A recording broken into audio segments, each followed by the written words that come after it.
spoilers for both The Boys and Invincible TV shows, which are available on Amazon Prime Video.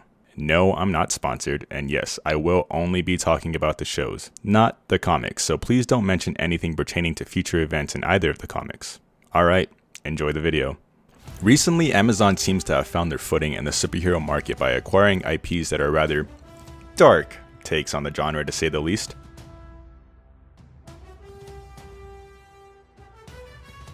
With the release of The Boys in 2019 and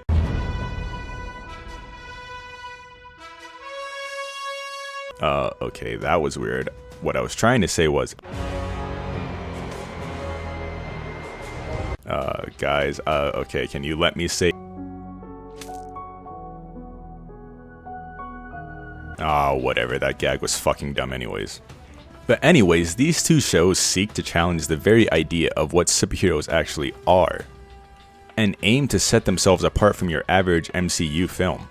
By presenting hero society in a gritty and realistic light, it pulls back the curtains and shows the true ups and downs of living with superpowered beings practically at your doorstep. Cities being destroyed and civilians dying en masse are just your typical Tuesday afternoon, and the integration of heroes into corporations being normalized, which is likely what would happen should heroes actually exist in our own world. They're not afraid to frame these heroes in a bad light either, often to emphasize that while they may carry the mantle of a superhero, they're just as shitty as you and I. Now obviously, I've spent the last minute or so comparing the two shows, and yes, the point of this video is to compare Omni-Man and Homelander. But before we get there, I think it's important to examine the key differences in both shows, as it greatly affects the worlds in which these characters reside in and shape who they become. Starting off with The Boys, the corporatization of superheroes, or supes as coined in the show, means that they've become more like brand icons rather than actual heroes. Hell, there isn't exactly any superpowered beings that pose any threat to society, so supes are more like glorified police officers than anything. Because of this, however, most supes have become rather arrogant, believing themselves to be above normal humans on the basis that they have powers, making them special.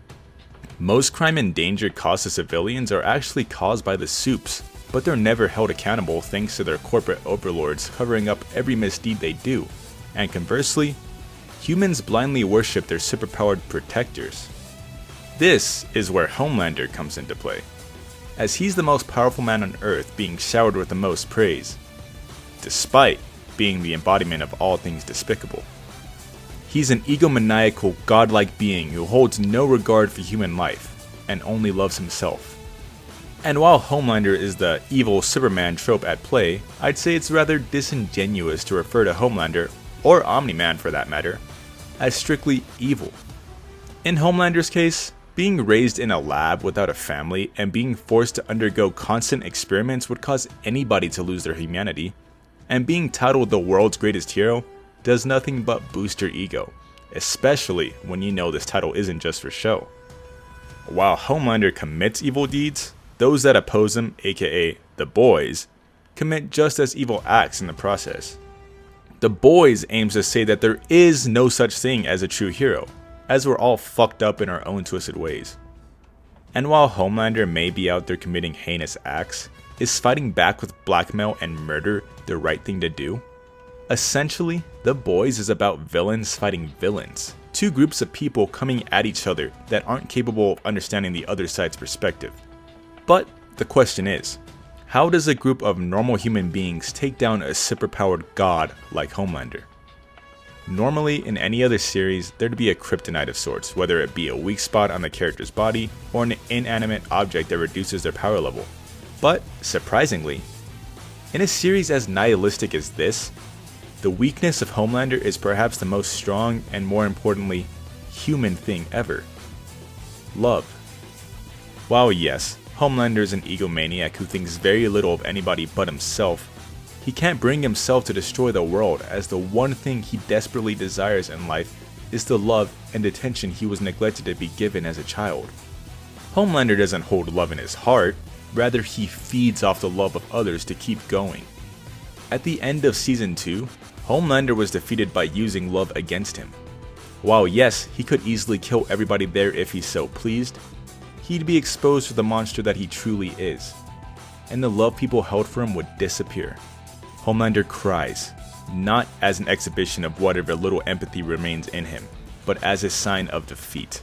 Knowing that he can't lose love, Homelander, the most powerful man on Earth, had become utterly powerless.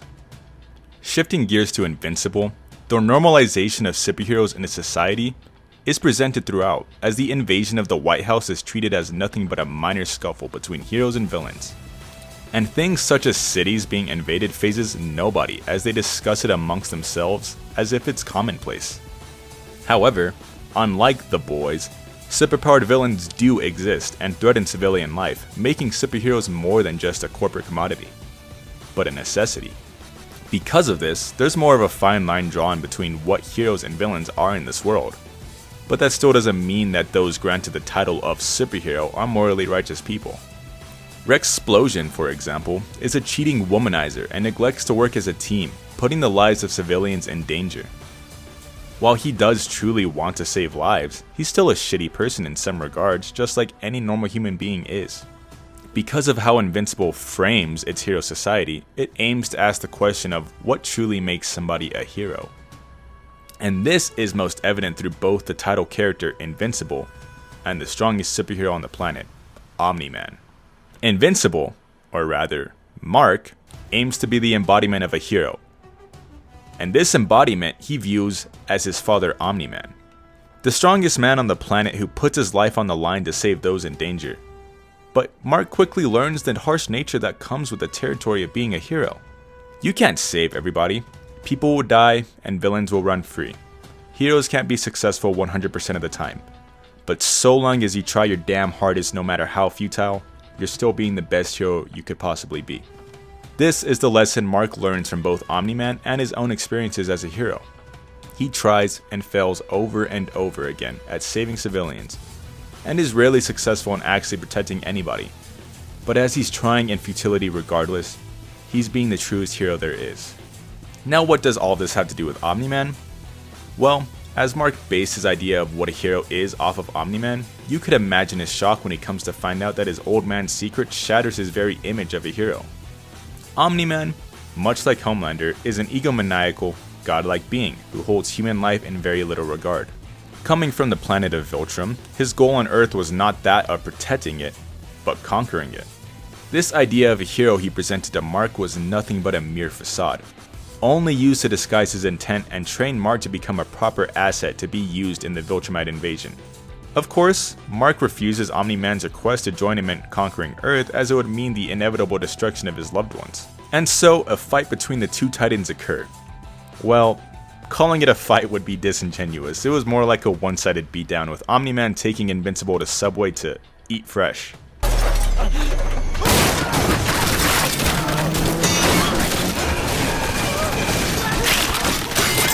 Subway, eat fresh.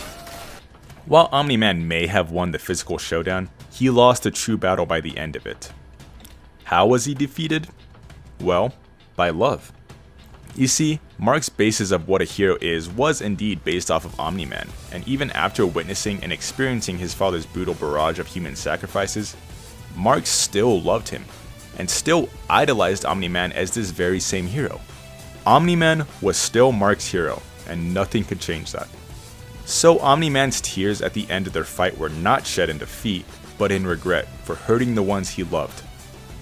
While crushing humans beneath his heel to prove a point to Mark and shouting Viltrumite propaganda, Omni-Man wasn't really trying to convince Mark to join him, but rather convince himself that he was doing the right thing, and that humanity meant nothing to him. But alas, seeing his son's face in a bloody pulp, still calling Omni-Man his dad, touched his heart deep down. A man who does value and love humanity exists within him, and love turned out to be his own kryptonite in the end. Now I'm sure it's obvious what parallels I'm drawing between Homelander and Omni-Man here, that being their weakness. Love. Of course, me saying their kryptonite is love isn't exactly a deep observation of either show, it's almost explicitly written into the text. But the meaning of what love is to these two characters is where the true analysis lies. Homelander's view of love comes in the form of adoration. He's hyper-focused on public perception and is obsessed with the limelight. Omni-Man's view of love comes from his time spent on Earth and the connections he's made with others. While he's not human at heart, Humanity has rubbed off on him, whether he believes it or not. He couldn't bring himself to kill Mark as he really does love his son, and regrets hurting him. Essentially, Homelander's relationship with love is rather parasitic, as he holds no love in his heart, and only feeds off the love of others, while Omni-Man reciprocates the love his family held for him by the end of it all. And lastly, the boys weaponize his love, using it as a threat against Homelander knowing he can't lose it. While Invincible cherishes love, as Mark's invincible soul outlasted the physical beatdown, so he could reach Omni-Man's soul. What I really admire about both of these shows is how there doesn't seem to be any way to overpower these godlike beings, as of yet. Yet the strongest way to defeat them lies not in the form of something physical, but in something even stronger: human emotions. It's used to bring these characters down to our level, letting them know that while they may possess powers beyond our reach, they can't live without something as special as love. The reason I wanted to observe these two characters is because while they are both takes on the evil Superman trope, they present different sides of the same coin.